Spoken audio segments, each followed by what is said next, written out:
Nuestra vida cronológica podemos decir que se basa en dos tipos de calendario.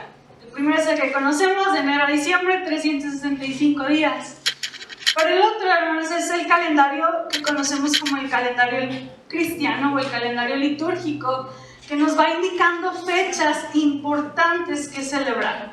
Ustedes recordarán, en diciembre estuvo Adviento, y quizás me atrevo a decir que la semana más importante en este calendario es Semana Santa, donde celebramos la muerte, la humillación de Jesús, pero también su victoria.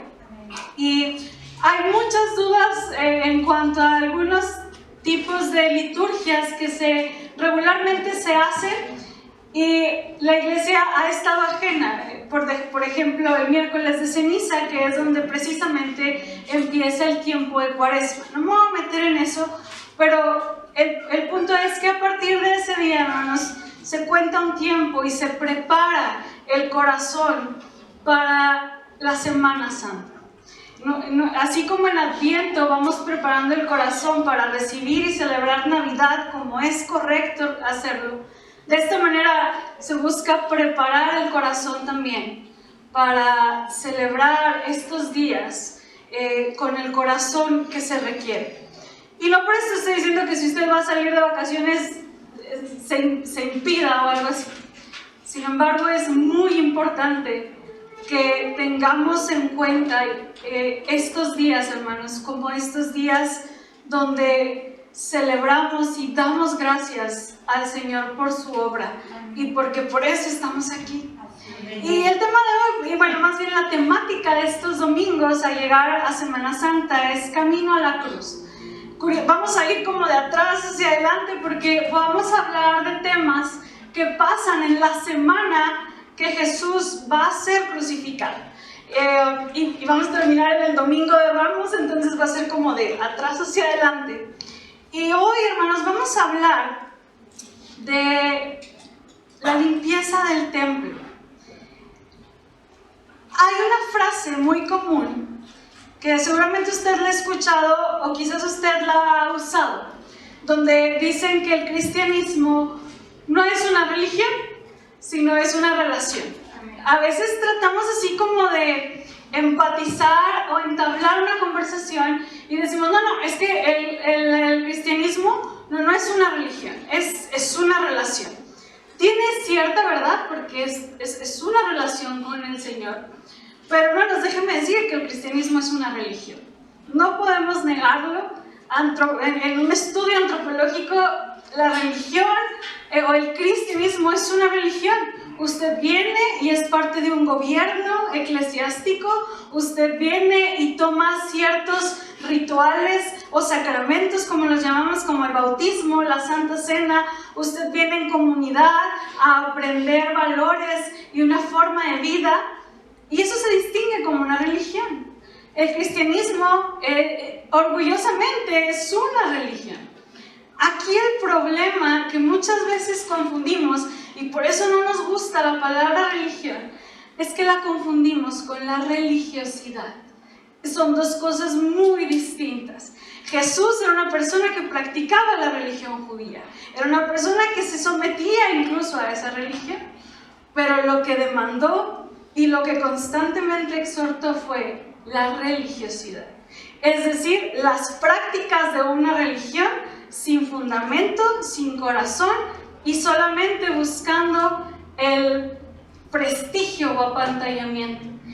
Y a partir de eso, hermanos, por esa razón es este escenario. Marcos, el autor de Marcos, tiene varias características su evangelio. Una es que parece que lo andan correteando, va bien a prisa. Si usted lee Marcos, un día está aquí Jesús y el otro día está aquí y luego sigue allá en un mismo capítulo. Va corriendo muy rápido. Pero otra característica de Marcos es que une o entrelaza historias. Por ejemplo, hay una historia donde Jesús va con Jairo para sanar a su hija y de pronto entra la mujer que toca el manto. Entonces Marcos suele enlazar así como dirían, dice una cosa como la otra, pero las une para explicar algo hermoso. Y en este pasaje también pasa eso. Marcos 11, acompáñenme. Y necesitamos situarnos en el tiempo y espacio, hermanos. Días antes de la muerte de Jesús, días antes de la Pascua, el templo estaba lleno. Historiadores dicen que cientos de miles de personas visitaban esos lugares para hacer sacrificios. El templo y esos lugares que estaban alrededor estaban llenos. La fama de Jesús estaba al tope. Recién Jesús había entrado en esta entrada triunfal, pero antes de entrar al templo, Marcos en el versículo 12 dice lo siguiente. Lo tengo en Reina Valera Contemporánea, pero usted siga. Dice: al día siguiente, cuando salieron de Betania, Jesús tuvo hambre. Al ver de lejos una higuera con hojas, fue a ver si hallaba en ella algún higo, pero al llegar no encontró en ella más que hojas, pues no era el tiempo de los higos.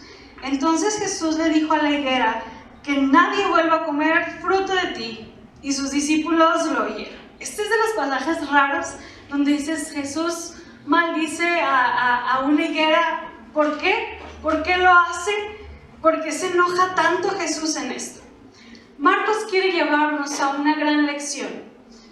Y el tema de hoy es entender cómo es un carácter o un corazón religioso que Dios, que precisamente Jesucristo parte y entra y dice: eso no es lo correcto. Y de eso no se trata la práctica de una religión. Marcos nos lleva a esta lección y asocia a la higuera primero, porque Jesús llega y ve nos lleva a un gran árbol y pareciera que es un árbol, bueno, más bien ve un árbol frondoso, ve un árbol bello quizás, ve un árbol que pareciera que tiene fruto. Los higos se daban como en octubre, estamos en Pascua, pero regularmente hay pequeños frutos en ese tiempo.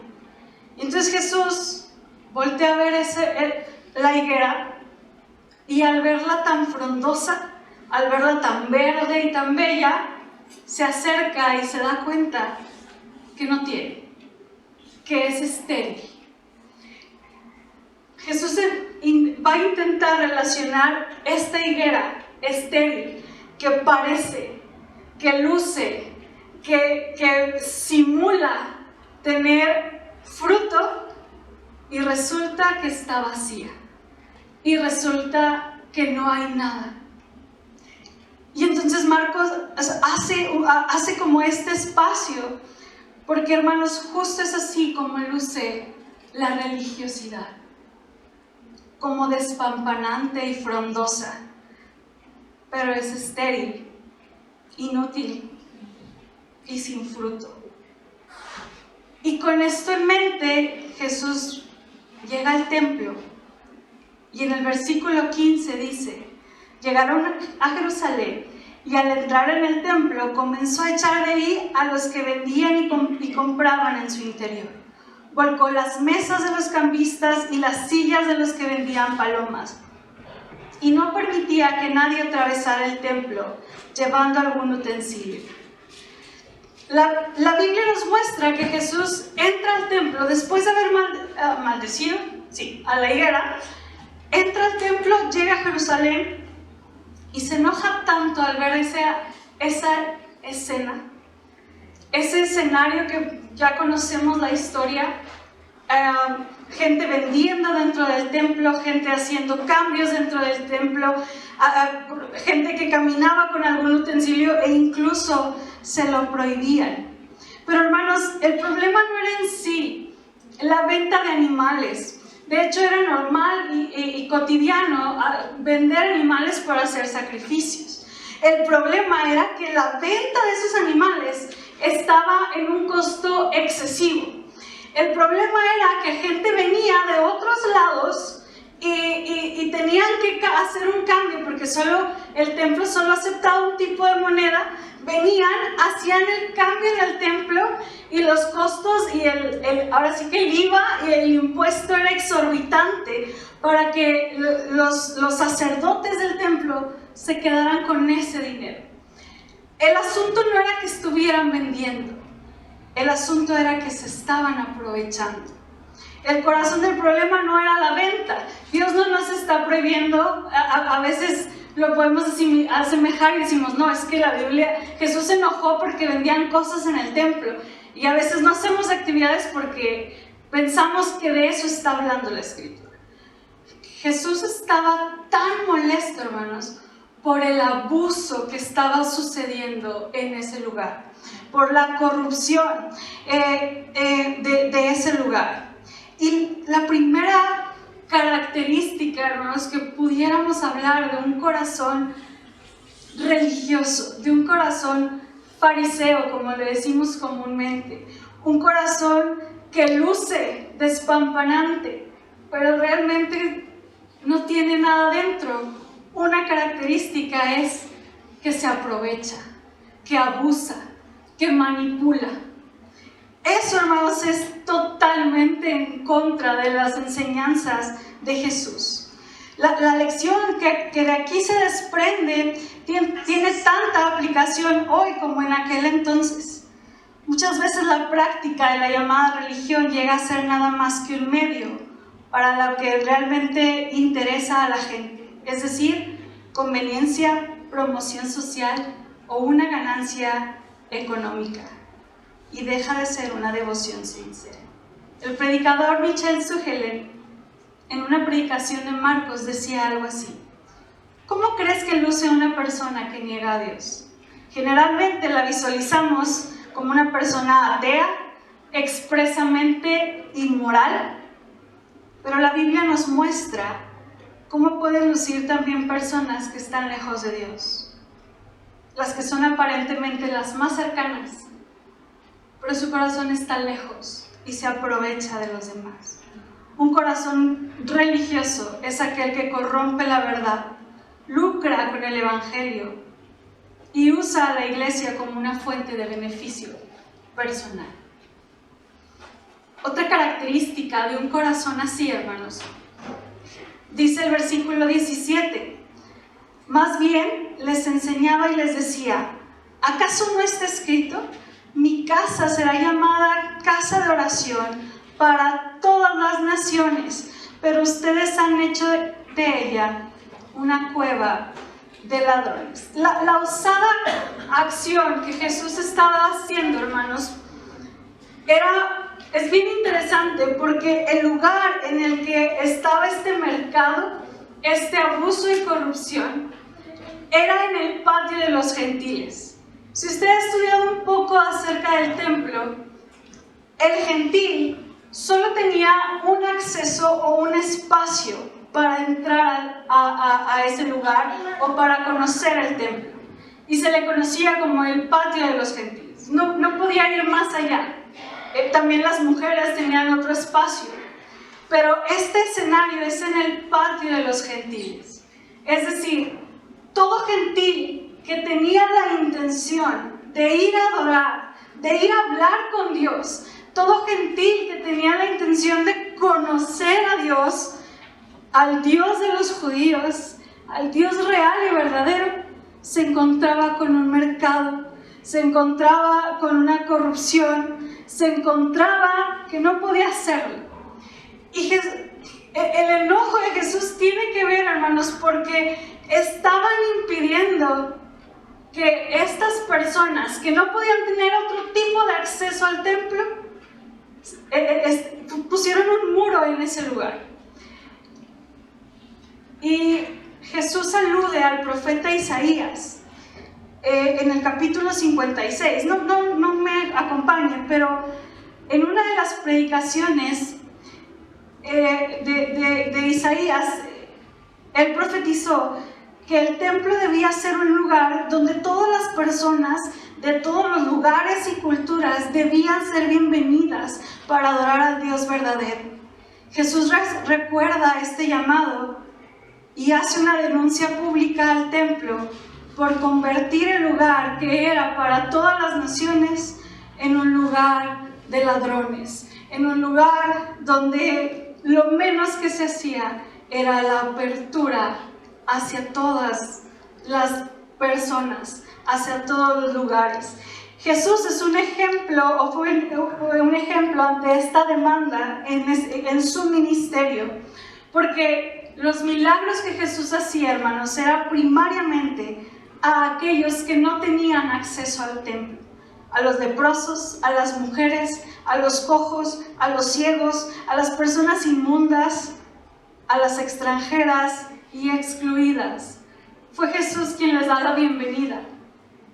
Y por ello se enoja tanto de ver que el lugar diseñado para esas personas estaba siendo utilizado para lucrar con el evangelio, con la verdad, con la adoración a un Dios verdadero.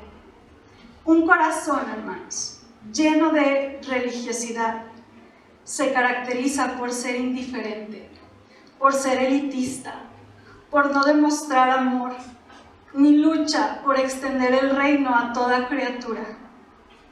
Esto incluye hoy día a las personas vulnerables, a los migrantes, a los pobres, a los adictos.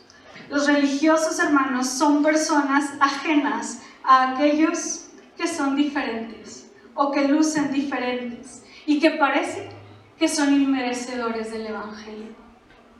Iglesia, ¿qué vamos a hacer cuando por nuestras puertas entren migrantes?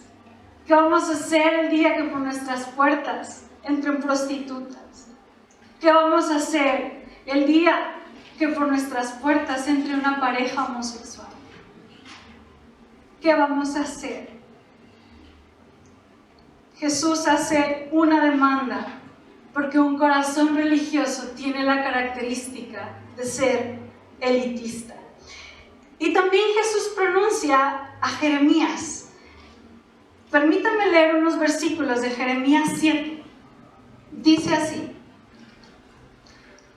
lo que veo es que ustedes confían en palabras mentirosas que para nada les sirven, hurtan, matan, adulteran, juran falsamente, le queman incienso a Baal y siguen a dioses extraños que nunca antes conocieron.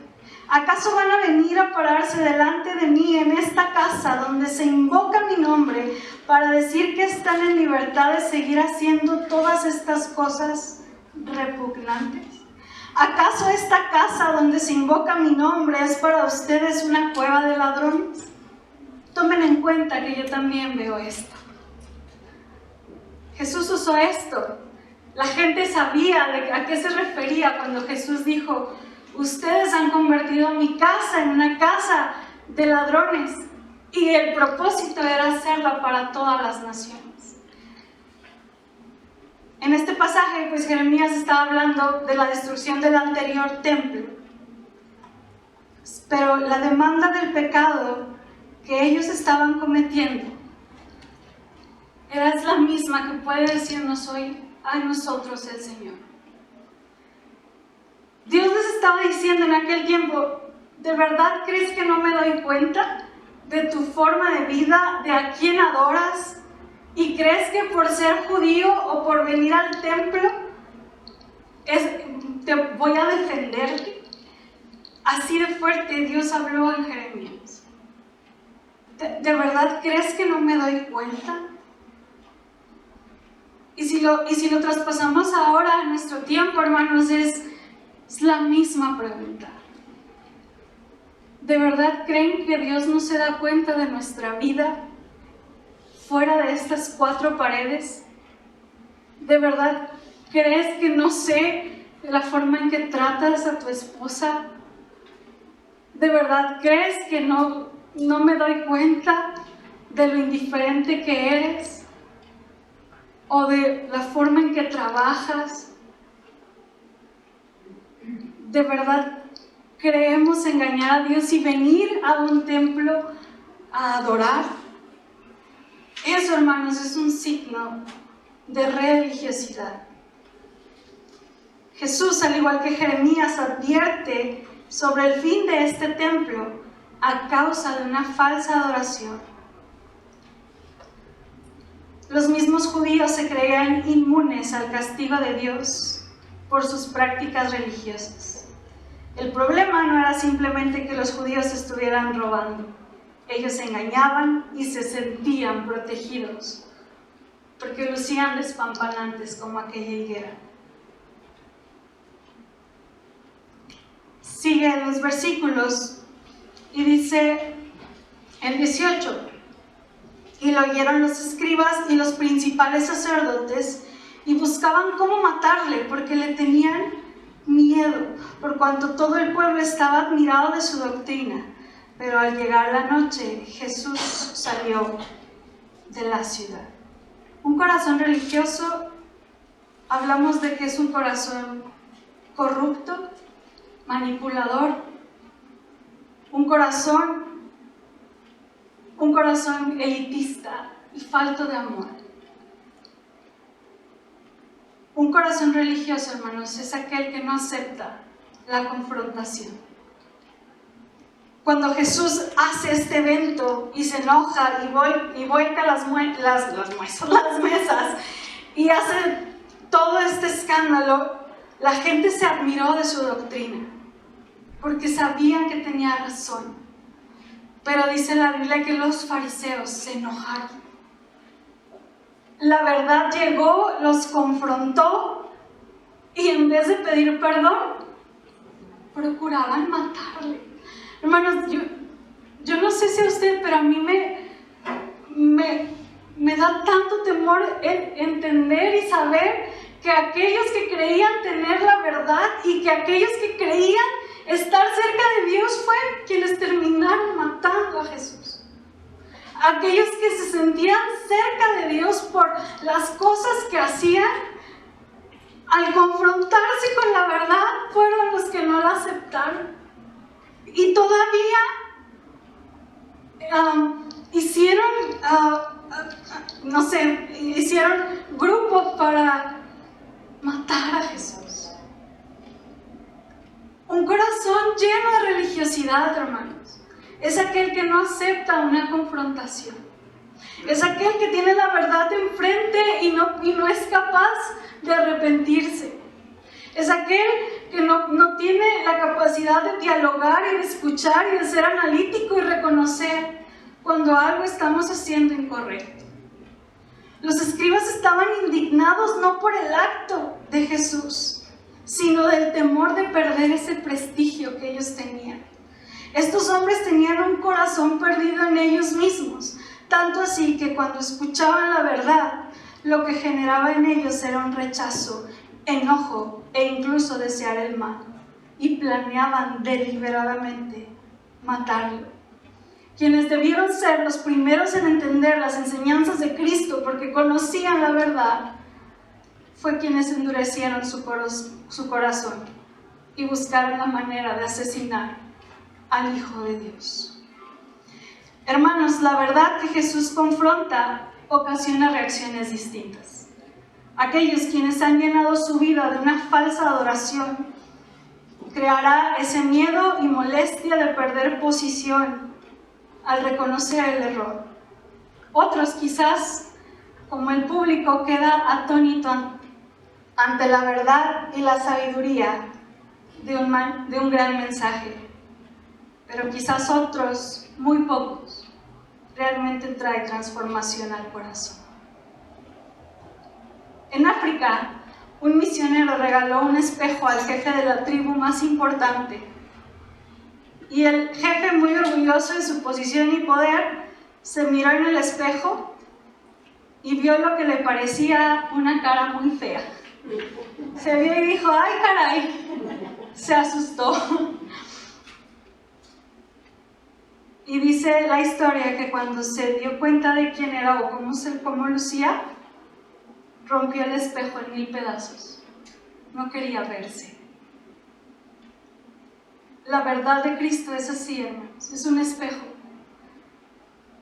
En la alta sociedad, una artista famosa hacía el retrato de una mujer distinguida cuando la mujer vio el retrato y la visión que había tenido el artista, rasgó el cuadro con un cuchillo porque no se aceptaba como era.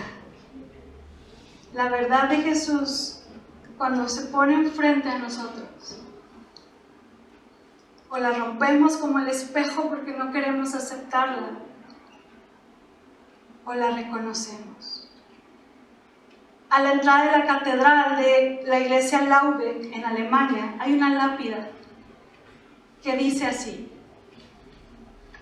me llamas maestro y no me obedeces, me llamas luz y no me ves, me llamas camino y no andáis en mí, me llamáis vida pero no me deseas, me llamas sabio y no me sigues, me llamas bueno y no me amas, me llamas eterno y no me buscas, me llamas noble y no me sirves, me llamas poderoso y no me honras, me llamas justo y no me temes.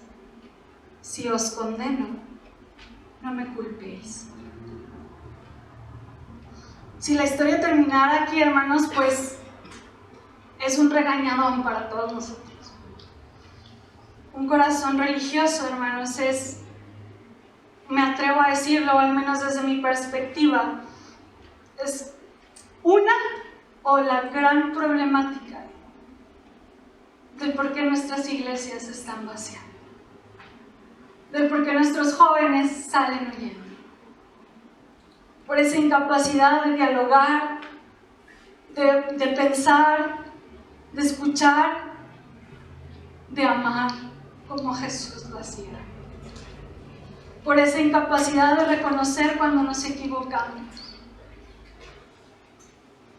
Un corazón religioso está acabando con las iglesias. En pláticas con Carlos, justo esta semana hablábamos de la desconversión de los jóvenes, la decepción de los jóvenes. Y creo por mucho que tiene que ver, hermanos, cuando no somos capaces y creemos y nos sentimos ostentosos como esa higuera y resulta que adentro no hay nada. Pero termino con esto. Marcos regresa a la historia de la higuera y dice el versículo 20: y pasando por la mañana vieron que la higuera se había secado desde las raíces. Entonces Pedro, acordándose, le dijo: Maestro, mira, la higuera que maldijiste se ha secado. Respondiendo Jesús les dijo: tened fe en Dios. Las palabras de Jesús, hermanos, son como la esperanza de que esto puede volver a funcionar. Amén. Jesús no termina maldiciendo la higuera estéril y no reprende solamente y nos dice: cuidado con el corazón religioso, sino la historia termina diciendo: tened fe en Dios, porque Jesús es la respuesta y porque esto tiene solución en Él, conociéndolo a Él, entendiendo cómo Jesús actuaba.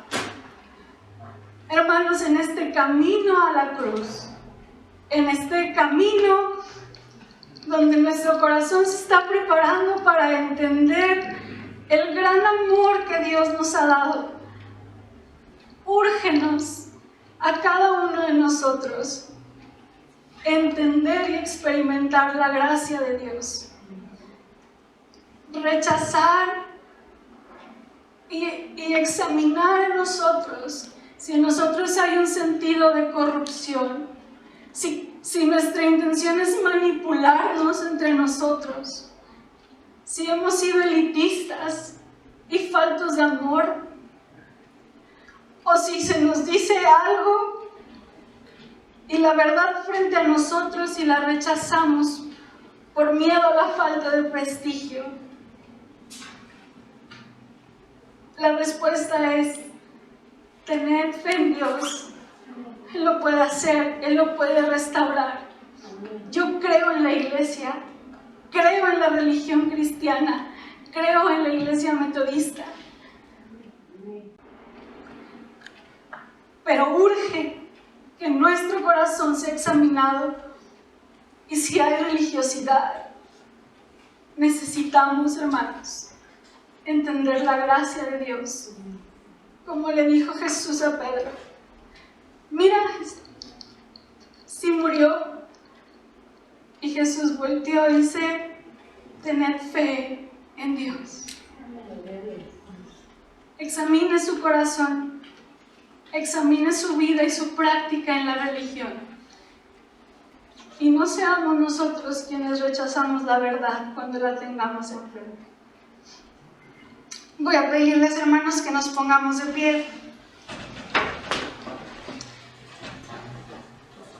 Permítanme hacer una oración corta y afirmar el sermón con un himno de afirmación. Pero permítanme orar. Señor, estamos en un mundo donde cada vez más la gente cuestiona a la iglesia. Estamos en un mundo, Señor, donde la maldad aumenta, pero es difícil, Señor, quizás acercar a la iglesia. ¿Cuántas veces hemos pensado en invitar a alguien y pensamos, pero cómo lo van a recibir? ¿Pero qué van a decir de cómo se viste? ¿Qué pasaría si lo llevo y cómo lo van a ver? Señor, perdónanos. Sí, Señor. Perdónanos, Señor, si hemos sido como esa higuera frondosa y despampanante, donde la gente, entre nosotros, nos sentimos bien delante de ti, pero nuestra vida está estéril, Señor. Perdónanos, Señor. Perdona un corazón religioso y permite que realmente nuestro corazón tenga vida, Señor. Porque sé que cada uno de los que estamos aquí, Señor, creemos en la iglesia, Señor. Afirmamos nuestra fe, Señor. Afirmamos que estamos en el lugar donde hemos encontrado la verdad, Señor. Estamos en el lugar donde hemos encontrado salvación, donde le has dado vida y propósito a nuestro corazón. Estamos completamente seguros, Señor, que el lugar en el que tú nos has puesto, Señor, es en tu verdad y en tu gracia. Perdónanos, Señor, si la cotidianidad, si la lista de normas a seguir, si, Señor, el prestigio o el qué dirán ha inundado la mente y el corazón de tal manera, Señor, que no estamos lejos de ser como aquellos fariseos, Señor. Aquellos fariseos que no te reconocieron, no reconocieron tu verdad. Perdona a tu iglesia, Señor. Perdónanos como hijos, Señor. Y permítenos, Señor, entender tu mensaje, Dios. Que este lugar sea un lugar para todas las naciones. ¿Cuál es tu anhelo, Señor? Que este lugar sea un lugar, Señor, honesto y transparente en toda su forma de vivir. Que este lugar sea un lugar donde sepamos, sintamos y vivamos que nadie es mejor que nadie y que estamos aquí por gracia. Y que nadie, Señor, es superior a nadie, Señor. Nadie es mayor que nadie, Señor. Porque en ti no hay judío ni gentil, no hay hombre ni mujer, no hay nada, Señor. No hay pobre ni rico, todos somos iguales en ti. Permítenos vivir así, Señor. Señor, vamos en camino a tu cruz, a celebrar y reconocer que por gracia hemos sido salvos. Límpianos y líbranos de cualquier espíritu, Dios, que rechace, de cualquier espíritu religioso, Señor, de cualquier espíritu, Señor, que se oponga a tu verdad, a tu gracia y a tu amor verdadero. Señor, perdónanos y prepara nuestra vida. Te lo ruego así, en Jesús. Amén. Y tenemos un himno de afirmación, hermanos.